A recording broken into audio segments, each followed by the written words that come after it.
Здравствуйте, дорогие друзья! Добрый день, добрый вечер, в зависимости от того, где вы находитесь. Сегодня у нас 7 мая, вторник, и сегодня в моем выпуске краткое сообщение о покушении на наследного принца Саудовской Аравии. Москву трясет ядерная лихорадка. Опять грозят, но теперь с новыми, неожиданными и, я бы сказал, позитивными нюансами. Разберем, что стоит за объявленным в Кремле учением нестратегических ядерных сил Мордора. Посмотрим на то, какую реакцию это вызвало в Соединенных Штатах Америки, в Западной Европе, и как на этом фоне проходит визит товарища Си в Европу. Все ли то, что он запланирован, сбывается, или наоборот все происходит. Ну и, наконец, я вам освещу мнение консервативной прореспубликанской газеты в Соединенных Штатах Америки, которая расцвела пышным цветом во времена администрации Рейгана, как она смотрит на перспективы дальнейшего развития боевых действий на территории Украины. Ну, итак, приступим. Вчера источники Саудовской Аравии сообщили и даже приложили к этому соответствующее видео, а сегодня турецкая газета «Yeni Safak» подтвердила, что вчера на наследного принца Саудовской Аравии Мухаммеда бен Салмана, или МБС, как его называют, совершено покушение. Его пытался убить один из принцев, саудовских принцев. Сообщается, что среди королевской гвардии, охраны принца очень много погибших. Видимо, была перестрелка. В связи с этим очередной раз в долгий ящик откладывается подписание или заключение многостороннего пакта, прежде всего между Соединенными Штатами, Израилем и Саудовской Аравией, на которого возлагалось так много надежд в последнее время. Я об этом рассказывал буквально неделю назад. Неделю назад считалось, что вопрос о заключении этого пакта – это вопрос буквально нескольких дней, может быть, недель. То есть все уже практически готово. И вот тебе. Сначала поступили нехорошие сведения со стороны Нетаньяху. Он должен был как-то так на время свернуть боевые действия, в частности, в отношении Рафа или в районе Рафа, что не было сделано. Ну и, наконец, вот это событие в Саудовской Аравии. По этому поводу Салливан, помощник Байдена по национальной безопасности, сообщил, что возможно только трехстороннее соглашение, как минимум, то есть США, Израиль, Саудовская Аравия. Если одна из сторон выпадает, то ли Израиль, то Саудовская Аравия, то нет смысла это соглашение и подписывать. То есть опять Ближний Восток в подвешенном состоянии. Еще одно краткое, но важное сообщение. Спутники. Появились снимки спутников еще вчера. Моста, Крымского моста или Керченского моста, согласно которым примерно уже 3 месяца через Крымский мост не идут никакие поставки военной техники и вообще никаких поставок, связанных с военными делами Российской Федерации. Из этого следует, что сейчас основные поставки проходят, наверное, через границу, северо-восточную границу Украины, и затем дальше туда, на юг, и на северо-западный фронт в Украине. Судя по, этому сообщению, получается, что в Кремле поняли, какую угрозу несут поступившие на вооружение ВСУ ракеты большой дальности, и предпочитает не рисковать. То есть Крымский мост фактически демилитаризирован. Еще не начались по нему удары, а он оказался демилитаризованным. Но на этом надо, наверное, не останавливаться на достигнутом, и надо добить его физически.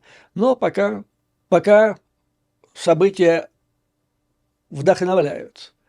То есть Раша, видимо, в глубине души смирилась с тем, что он будет разрушен, и поэтому, чтобы не рисковать, фактически его законсервировала. И она, в общем-то, вы знаете, в последнее время из Москвы раздается много всхлипываний, возгласов по поводу того, что если вы только посмеете нанести удар по Крымскому мосту, то мы уж тут, держите меня семеро. Но на самом деле, значит, получается, что там уже с этим делом свыклись, поэтому надо продолжать. Мост должен быть снесен, как в свое время Карфаген. Ну и теперь последние громкие, истеричные буквально возгласы из России в связи с началом так называемых учений нестратегических ядерных сил. Вообще само понимание нестратегических ядерных сил – это, я бы сказал, что-то новое. То есть они говорят так, не стратегическое в скобках тактическое, но эксперты тут же объясняют, что это не просто тактические. Тактические – это вот поле боя. А к нестратегическим относятся в том числе и калибры, которые, если они размещены на подводных лодках в Черном море, то в радиус их действия попадает вся Европа. То есть для Европы это получается стратегическое. Короче говоря, пугают. События развивались следующим образом. 6 мая Минобороны Российской Федерации сообщила о начале подготовки. Внимание, тут буквально каждое слово отточено. Тут все это идет из официальных сообщений через ТАСС. Работали несколько, я так чувствую, несколько уровней редакторов, мыслителей, там все до запятой буквально отшлифовано. Так вот, начата подготовка к учению, то есть учения еще даже не начинались. И что там будет дальше, одному Богу известно, но по плану, по идее, должно быть так. Подготовка к учениям, обычно об этом и не говорится, о подготовке. Тут выделено, то есть оно может, видимо, продолжаться до бесконечности, эта подготовка. Потом, значит, должны быть эти ядерные силы куда-то там доставлены к носителям. Это второй этап. Потом они должны быть прицеплены к этим носителям, и потом начинается патрулирование вот этих носителей с тактическими ядерными боезарядами, не стратегические, скажем так, на борту. То есть, вот видите, их так разбили, судя по заявлениям экспертов, то есть этот процесс может длиться бесконечно. Но то, что они делают это медленно, так сказать, с чувством, с толком, с расстановкой, свидетельствует о том, что там появляются новые элементы. И эти элементы, значит, свидетельствуют о том, что это все, это операция, хорошо нам знакомая, «Держите меня семеро». То есть это демонстрация, это попытка все-таки испугать, хотя вот дальше мы увидим, что в Кремле уже поняли, что на Западе перестали. И, видимо, окончательно перестали. Но, тем не менее, попытаться еще раз, чтобы напугать дядю Заморского. И в то же время, вот в тех сообщениях, которые следуют из Москвы, отчетливо доносится, что никакого применения ядерного, в том числе тактического оружия, не будет. Все это пугалки. Так что вы там на Западе особо не волнуйтесь и не переживайте, потому что, не дай бог, вас нервная система как-то так подведет, мы все-таки только грозим, а вы возьмете по нам и шарахнете, а нам защищаться нечем. Вот дальше мы все это и обсудим. Итак, значит, чем это все вызвано? Вызвано это, как сообщили об этом в Министерстве иностранных дел Мордора, и Песков об этом говорил. Причина этих учений или подготовки к учениям – это высказывание Макрона о возможной посылке французских военнослужащих на помощь Украине, на территорию Украины. Затем высказывание Камерона, министра иностранных дел Великобритании, по поводу того, что Украина имеет право наносить удар дальнобойным оружием по российской территории, согласно правилам войны. Ну и, наконец, F-16, фактор F-16. Это вот то, что сказал Макрон. Затем, значит, в МИДе России расширили, что касается F-16. Ну ладно, там Макрон и Камерон пригрозили, но F-16 это уже реально, это уже вот-вот здесь. Значит, что касается F-16, МИД России взвинтил это дело до безумия. Они сказали, что будут к F-16 относиться как к носителям ядерного оружия, как будто оно уже там есть. Кстати, то, что боялся Путин. Чего он в Украину-то залез? Он же кричал, что там ракеты, из Харьковской области до Москвы, там совсем немного, 10 минут лететь, а тут вот уже носители, теперь они говорят, это уже носители этих ракет уже появились, а что там у них на борту, бог его знает, может, те самые ракеты. Поэтому будем относиться как к ядерному оружию. И что они говорили раньше? Что говорил Путин? Да не дай бог, он из-за этого войну начал. Из-за этих мифических ракет. Но теперь, если верить им же, уже носители ракет появились. Ну и что дальше? Теперь они просто будут относиться так. Ну, пусть относятся. То есть, вы понимаете, вот когда очередная красная линия, которая проведена Путиным, пересекается, а оттуда доносится «держите меня, семеро», и начинается подготовка к ответным учениям, которые на самом деле блеф. То есть это очевидное свидетельство того, что последнее серьезное оружие Путина – блеф, бряцание ядерными причиндалами перестало работать. И это их отчаянно волнует, но они не знают, что с этим делать. В связи с этим, значит, пустили в ход для того, чтобы объяснить это все, послать сигнал Западу, в том числе, прежде всего Западу, привлекли агентуру глубочайшего залегания, которая была выведена на Запад еще во времена КГБ СССР, с тех пор там осела, благополучно работала в хороших местах, с доступом информации, к возможности влиять и так далее, и теперь их палят. То это свидетельствует о том, что наступила чрезвычайно важная точка, значит, развития событий, настолько важная, что ради нее можно палить и вот такую агентуру. Ну вот, для того, чтобы объяснить, что же происходит на самом деле и как Запад должен это воспринимать, российские СМИ привлекли несколько специалистов. Специалистов по нераспространению ядерного оружия, российского происхождения специалисты, которые вот многие десятилетия лежали там глубоко законспирированные на Западе, а теперь они посылают, комментируют объявление МИДа и Минобороны Российской Федерации и объясняют, что это значит. Ну вот, допустим, я вам пример просто переведу. Некий Николай Скоков, ведущий научный сотрудник Венского центра по разоружению и нераспространению. Есть такой центр, который создан по инициативе Министерства иностранных дел Австрии. Австрия со времен окончания Второй мировой войны это просто парадайз, или это рай для работы внешней разведки КГБ, а сейчас, как я понимаю, российской. Вплоть до того, что министр иностранных дел, вот эта там женщина, которая на лошадь похожа, с которой Путин танцевал, помните такую на свадьбе, да? Вот она сейчас в Москве проживает, какую-то должность хорошую занимает, наверное, в качестве оплаты за все то, что она сделала. Короче говоря, там агент на агенте сидит, агентом погоняет. И вот это Министерство иностранных дел создало этот центр, в котором понабрали, кого им сказали, и, в частности, вот этот товарищ. Я его так просмотрел быстренько, биографию, и засветилось. Он как рентген весь светится. Значит, закончил исторический факультет МГУ. Это то место, откуда, это как бы фабрика классной такой агентуры внешней разведки Советского Союза, а теперь Российской Федерации, достаточно сказать, Дмитрий Саймс, в девичестве Дмитрий Симис, тоже там окончил, тоже его оттуда взял Примаков, ну и дальше там пошла карьера. У него очень похожа, вот у Сокова очень похожая карьера.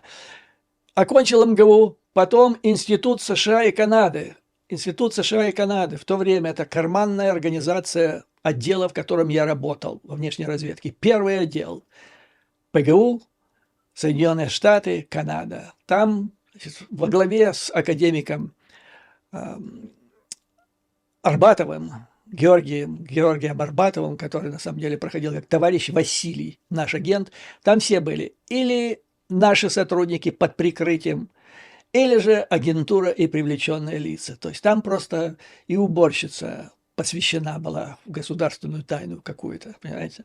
И вот он, значит, прямо из МГУ туда, а оттуда люди выезжали за границу, у них перспективы были. То есть так просто туда не попадешь без органов госбезопасности. Все места были на переучете. Потом оттуда он попадает в МИД, Министерство иностранных дел, что казалось вообще невероятным. Потом, значит, рушится Советский Союз, и он перескакивает в Соединенные Штаты, когда началась братания. Вот недавно мы с вами разбирались, как проспали западные спецслужбы проникновение российской агентуры вглубь этих государств. Вот это блестящий пример. Значит, он проник, работал в каком-то центре, когда, опять-таки, это было братание уже между Америкой, по инициативе Америки, между Америкой и перестроившейся Россией. Ну, а оттуда он уже попал в этот самый Венский институт вместе с женой. То есть они парой работали, почти нелегалы. Ну, правда, под своей фамилией, но это агентура глубочайшего залегания. Спалили.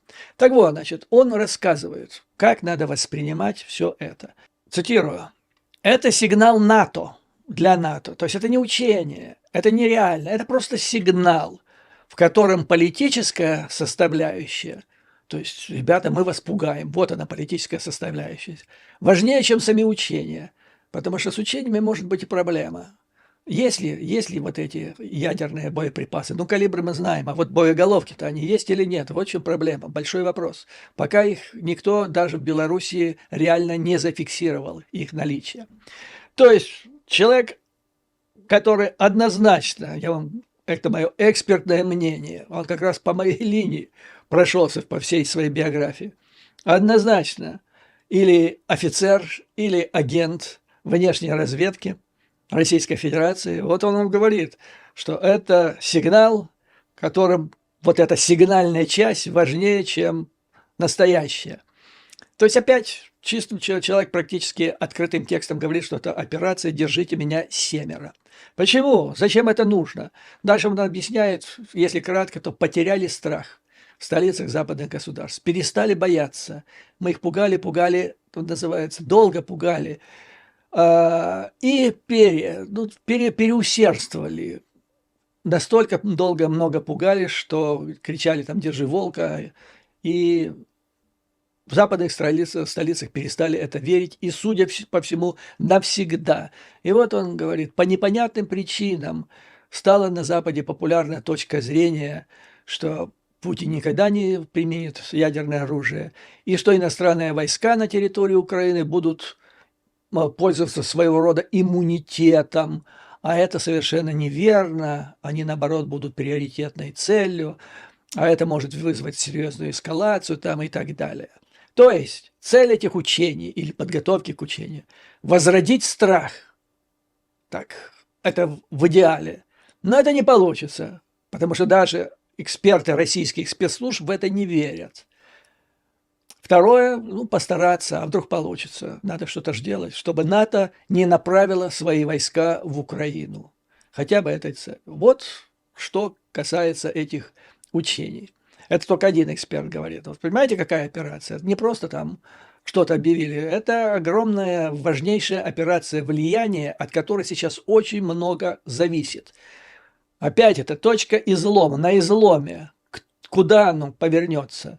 Если Запад повернет это дело, поведет себя правильно, то все, это оружие мифическое, путинское, оно перестанет существовать в умах западных политических деятелей раз и навсегда. Ну, дальше. Как происходят объясняют эксперты, учения с тактическим ядерным оружием. И теперь у нас появляется второй научный сотрудник. Тот работал в Вене, а этот в Женеве. Этого зовут Павел Подвиг. Примерно такая же биография. МФТИ. Он, наверное, по линии иксов, как у нас говорили, работал. То есть Т, управление Т, научно-техническая разведка. Тоже в каком-то центре в Москве работал. Он работал... Тот предыдущий, Сколково, он работал в институте США и Канада, а этот ММО. Это там, где в свое время руководил Примаков, и который через это ММО запустил на долгое оседание в Соединенные Штаты того же Дмитрия Саймса. И вот Павел Подвиг там работал, потом его задвинули в Соединенные Штаты Америки. То же самое, модус, как говорится, операнда или оперативный почерк. Ну и теперь он осел, значит, в Вене. Такая же конторка, рога и копыта.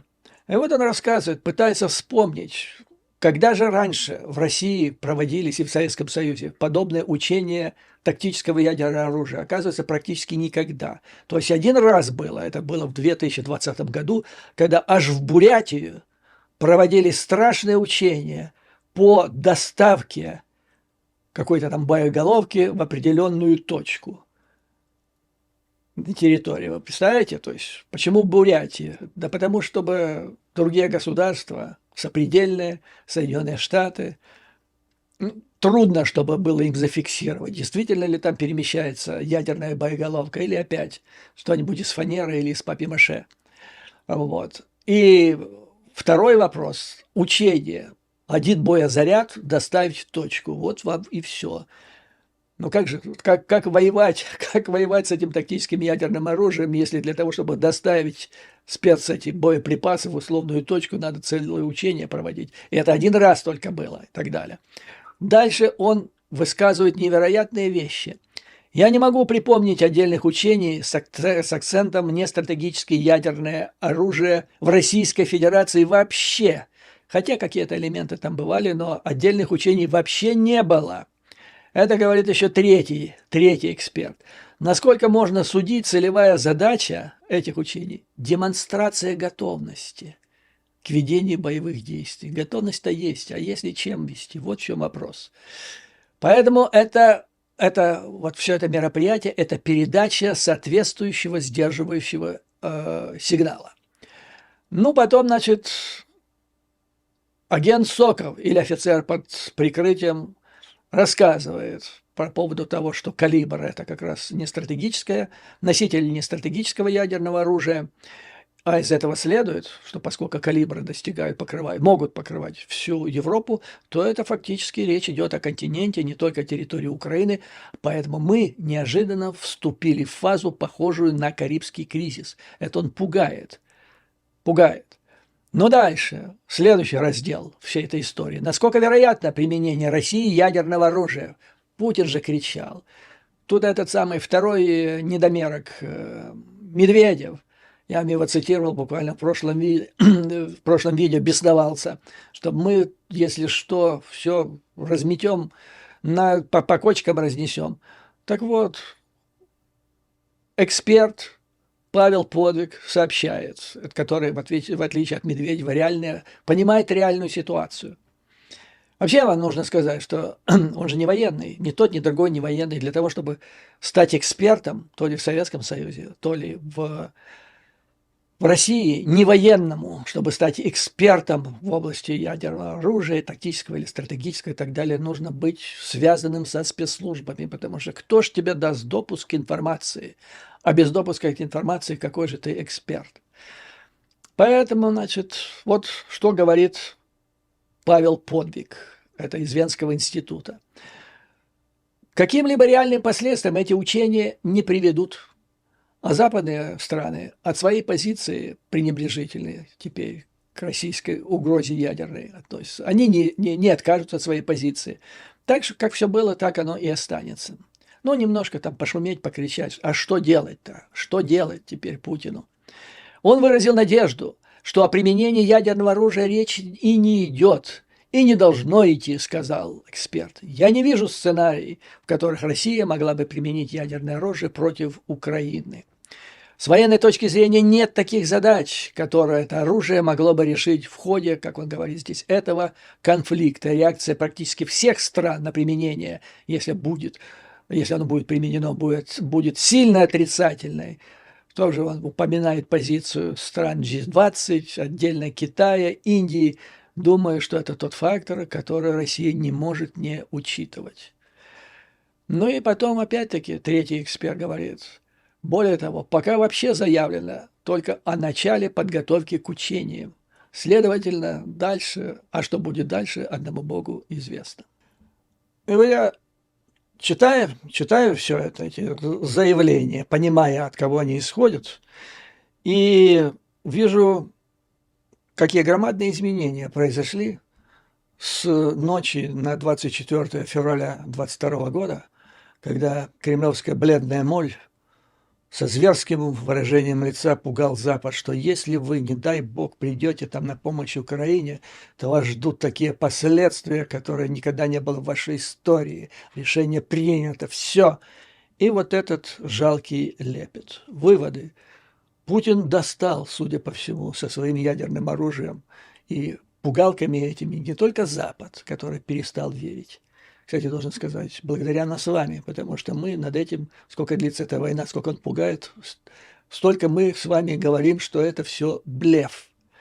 Так вот, не только он достал западных лидеров, но он достал, видимо, и очень серьезных людей в руководстве своей собственной страны. Почему серьезных людей? Да потому что здесь, вот я вам говорю, привожу как минимум 2 сотрудника, которые основные комментарии дают. То есть это 2 человека, которые наверняка или агенты под прикрытием глубочайшим, или же, то есть или офицеры под прикрытием российской разведки, или же это агенты, действительно ученые, действительно занимались этим делом всю свою жизнь, написали мемограммы, там, монографии, научные работы. То есть они понимают, о чем они говорят, но они убивают своими высказываниями те цели, которые ставил наверняка Путин Шойгу, когда объявляли о началах. То есть они должны были напугать Запад, возродить страх. А в комментариях российские же эксперты говорят, да не бойтесь, это все фигня. Мы сигналы только посылаем. Так вот, значит, второй вывод. Одна из башен Кремля, которые представлены вот этими агентами, то ли офицерами под прикрытием, предупреждает Запад, что это, то есть не бойтесь, никаких там реальных последствий не будет. Это продолжение операции «Держите меня, семеро». То есть это еще вариант, это одна из форм информационной манипуляции тем же Путиным. Потому что вот эти люди высказались, они же работают в среде иностранцев, они же выдают там себя за объективных, независимых, они работают в негосударственных организациях, где, знаете, если ты начнешь топить там за Путина, тебя выгонят просто и все, и ты лишишься крыши для разведывательной работы. Так вот, значит, после этого Путину из этих же резидентур в Вене и в Женеве направят телеграмму, что вот так в здешних политических военных кругах считают, и вот это все расскажут, что никто уже не боится. И таким образом будет формироваться мнение Путина, что все пропало. Ты лишился, старичок, последней своей карты, блефа. Ну и теперь, значит, очевидно, что сработал фактор присоединения Швеции и Финляндии к НАТО. Видимо, поняли, ну, кроме Медведева, может быть, что из воздушного пространства страны НАТО под названием Финляндия ракета Storm Shadow, запущенная из F-35, или какая-нибудь другая ракета из F-35, ей лететь до Петербурга, ну, минуты 3. А какая там боеголовка будет, конвенциальная, или, не дай бог, Б-61-12, это одному богу известно. Как говорил один из моих шефов бывших, вскрытие покажет. Поэтому вот это первый раз, когда я читаю такие комментарии от российских же спецслужб, фактически, да, это российские спецслужбы, по поводу пугалок, которыми занимается Путин. То есть это просто другая картина, это совершенно другая ситуация. Ну и я ожидаю, Соединенные Штаты и другие страны НАТО должны не останавливаться на достигнутом. Russians проводят, ну, вернее, они анонсировали подготовку. Подготовка, не знаю, может, портянки постирать еще. Что включает эту подготовку, я не знаю. Но вот американцам и союзникам по НАТО легко провести свои собственные учения, в ответ на эти учения. Ну, допустим, послать пару стратегических бомбардировщиков Б-2 Spirit из места их базирования на базе Уайтмен в штате Миссури на базу Фэвуд в Великобритании. Это единственная база в Европе, на которой принимают эти бомбардировщики. И я думаю, это будет серьезным ответом. Это даже будет с избытком ответ, потому что Б-2 – это стратегические бомбардировщики, это не носители не тактического, боезаряда. Ну или можно повторить недавнее учение, когда F-35 репетировали взлет с шоссейных дорог Финляндии, откуда им, как мы только что обсудили с вами, лететь, их ракетам лететь где-то 3 минуты до Санкт-Петербурга. То есть я считаю, что это был бы тот ответ, который бы, окончательно добил бы самые буйные головы в Кремле, у которых еще там теплится какая-то идея насчет ядерного оружия. И действительно, значит, в Госдепе отреагировали на это дело весьма спокойно, на подготовку к рашенским учениям. Там не увидели причин корректировать готовность ядерных сил США. Ну и все могут успокоиться. Хотя тут, я вам скажу, есть очень серьезный нюанс. Значит, боеготовность вооруженных сил США, и в том числе ядерных сил, она имеет 5 уровней, которые называются DEFCON. DEFCON 1, 2, 3, 4, 5. 5 – это ситуация совершенно мирного времени. Один раз за всю историю после Второй мировой войны был уровень поднят до DEFCON 2. Это было во время Карибского кризиса. И было поднято на 1 день только. Это тогда, видимо, я не знаю, на какой именно день, но это было тогда, видимо, когда советские танкеры, груженные чем-то, как подозревали, ракетами или чем-то связанным с этими, шли на Кубу и уже подходили к той линии, где их ждали корабли военно-морских сил США, и столкновение оказалось неизбежным. Но это был опять-таки 1 день. Все остальные дни во время Карибского кризиса уровень был DEFCON 3. Что такое DEFCON 3? Это значит повышенная боевая готовность, отпуска и увольнения отменяются, затем проводится подготовка к возможному развертыванию сил в случае необходимости. Ну и, наконец, военно-воздушные силы готовы к мобилизации в течение 15 минут. Главную роль играет тут ВВС, ну и стратегические ракетные силы. 15 минут. И вот с началом российской агрессии полномасштабной, то есть с февраля 22 года, Соединенные Штаты Америки без какого-то официального шумного объявления подняли уровень боеготовности до DEFCON 3. И там оно и держится. Все это время. То есть за вот этой формулировкой не увидели причин корректировать готовность ядерных сил США, скрывается их серьезная боеготовность на уровне Карибского кризиса. Достаточно, там больше поднимать дальше не надо. Учитывая способности или неспособности противника, в данном случае Мордора, осуществить реальные враждебные действия.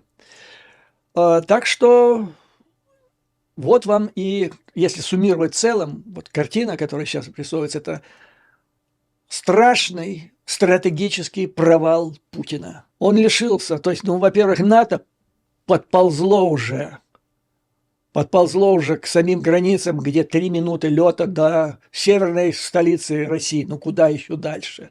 Уж дальше некуда.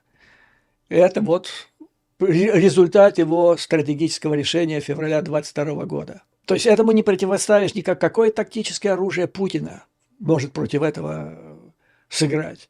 А если Польша еще разместит то, что он сейчас творит вот с этими учениями, может подстегнуть процесс развертывания ядерного оружия и на территории Польши, и тогда это действительно будет шеринг, то, что МИД кричит.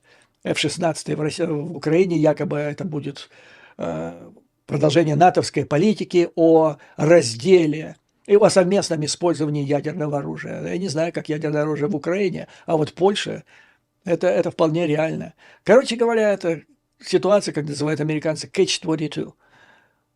Куда не повернешь, какой ход не сделаешь, все хуже.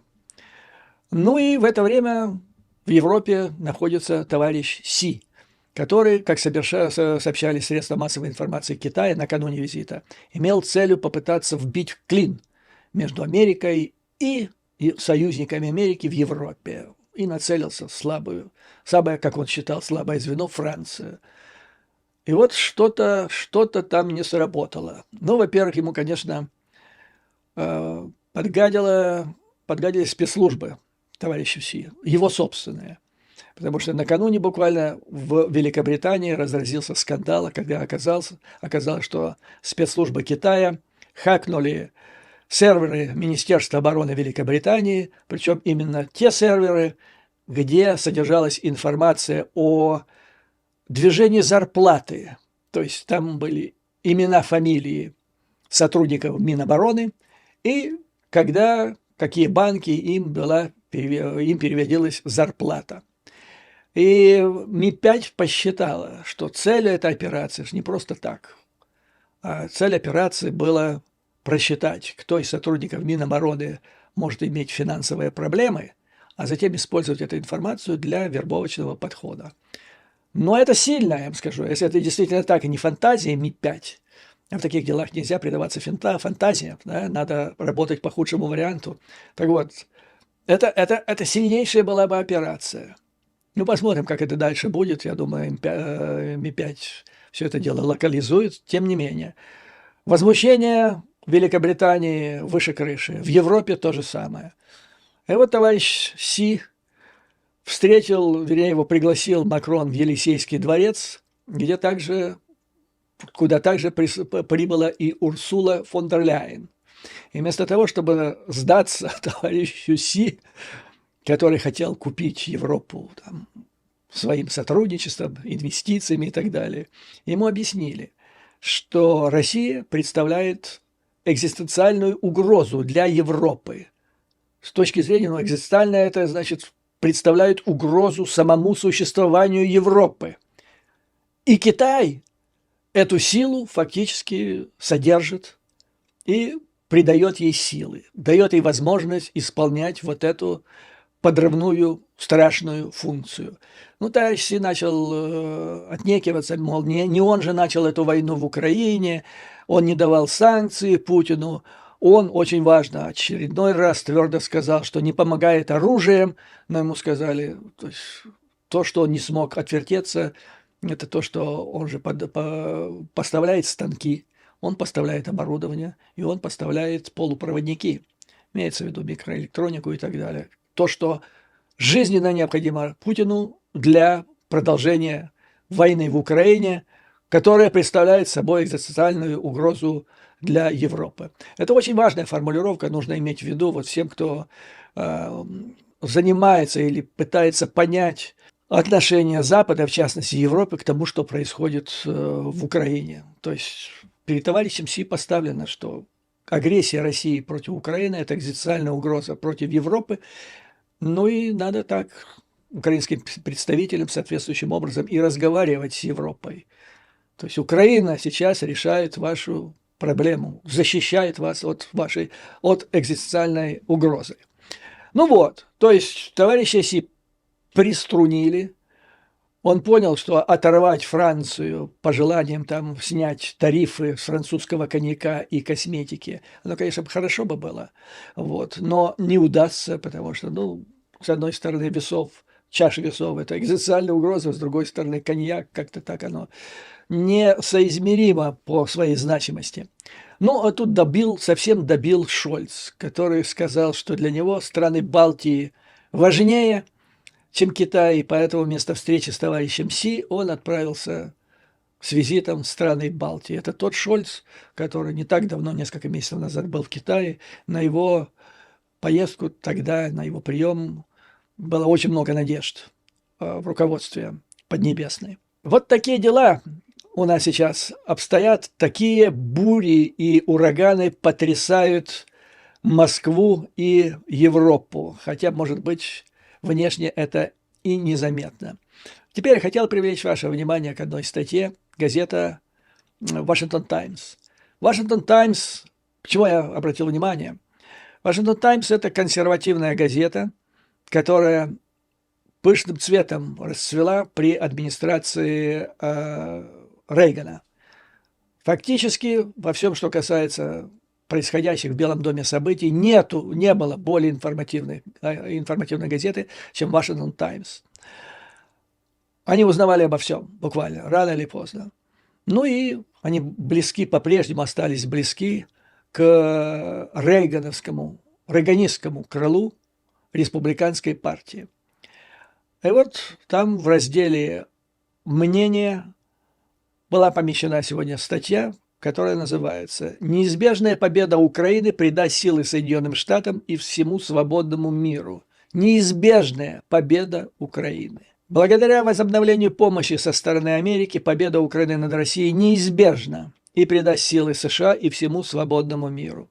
Размышления автора. Автор – известный журналист-расследователь.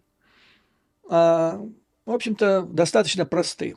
Он взял те данные о потерях России и динамику этих потерь, в основном из британских военных кругов, в частности, британского министра по делам вооруженных сил Лео Догерти. И вот что он увидел. То есть за 2 года Россия потеряла безвозвратно живой силы больше, чем Соединенные Штаты за всю Вторую мировую войну, где они воевали на 2 фронта. И это была Вторая мировая война. Тут немеренное количество. 10 тысяч единиц российской бронетехники, 3000 боевых танков, 109 самолетов. Ну, и, в общем, дальше страшное дело. Более 1500 артиллерийских систем всех типов. Главное – динамика.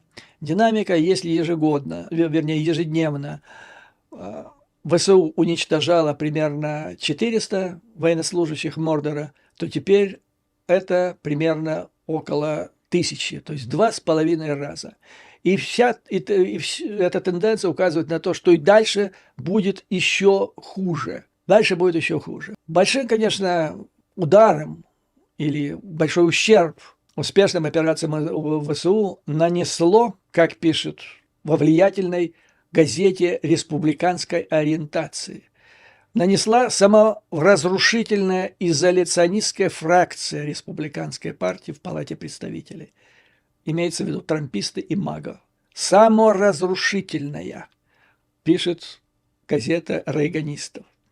Но благодаря лидерам, сильным лидерам республиканцев, таким как, и он перечисляет, председатель комитета по иностранным делам Майкл Маккол, лидер большинства седателей Митч МакКоннелл, и сюда же он включает Майка Джонсона. Все, теперь он тоже рейганист. То есть спасибо здравым силам республиканской партии. Они, нормированию боеприпасов в Киеве пришел конец. Но отсюда неизбежная победа в Украине. И дальше светлое будущее всего человечества. Вот на этом, дорогие друзья, я хотел бы на сегодня остановиться. Есть масса еще других событий. Следим за их развитием. Буду вас регулярно информировать. А пока, как обычно, слава Украине и вооруженным силам. Враг будет разбит, и победа будет за нами. А вам, друзья, выдержки, мужества и твердой веры в нашу неизбежную победу. До новых скорых встреч!